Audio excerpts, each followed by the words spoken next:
We're here with Congressman Tom Price of Georgia. Yeah. Now, Congressman, the CLASS Act, it's an entitlement program that's tucked into Obamacare. Yes. The administration even says it's unsustainable. Yeah.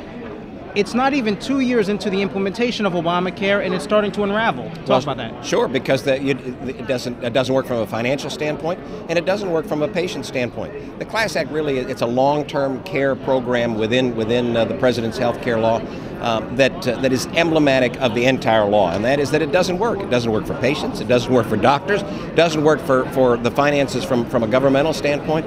So it's got to go away. It's got to be repealed. The entire law has to be repealed. But what's remarkable about the CLASS Act in particular Yes. is the administration even acknowledges that it's insolvent, it's Yes. not sustainable. But yet, when they sold Obamacare, they said the CLASS Act would help reduce the deficit. So, if this portion of Obamacare is not solvent by their own measure, Yes.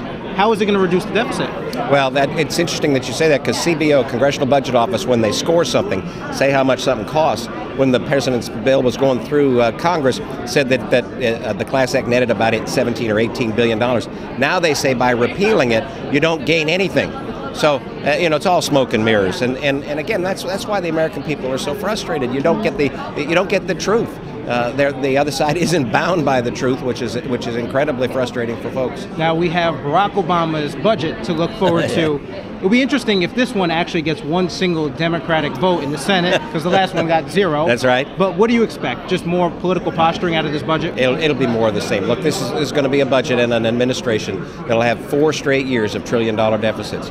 4 straight years, adding over $5 trillion to the debt in his short time in office. This is unconscionable and reckless, and we cannot continue down that road.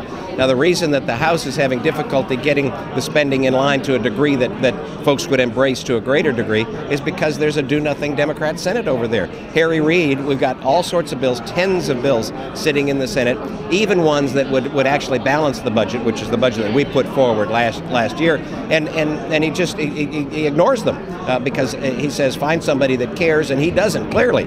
So what we need to do is a political problem, there's a political solution, and the solution is in November. What do you anticipate Barack Obama is going to load in his budget? Well, it'll be the kind of social pandering that he's done.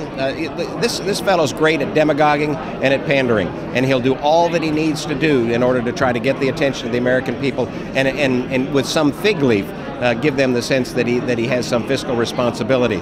You saw that in the State of the Union. He talked about the decreasing regulatory burden that he was embracing. He's got 6 programs or 6 departments that he's going to merge together.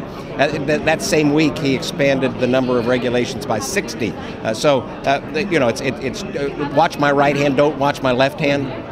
Now, you've endorsed Newt Gingrich. I have. Both of you from Georgia. Actually, I have his district. You have his district. Yeah. Okay. So what makes you think that Newt would be a better representative for the GOP nominee than either Mitt or Senator Santorum? Well, look, the fact of the matter is that any of them are better than the fellow that's sitting in 1600 Pennsylvania Avenue right now. And one of them, I believe, must be president in order for us to turn this country around. Newt, I've known for over 30 years. He's an individual he's boundless in terms of his ideas. And you talk about the ability to articulate those ideas in what I believe to be a positive way. I think that's what Newt brings to the table. Congressman, thank you for joining Human Events for an interview. Thank you so much. Take care.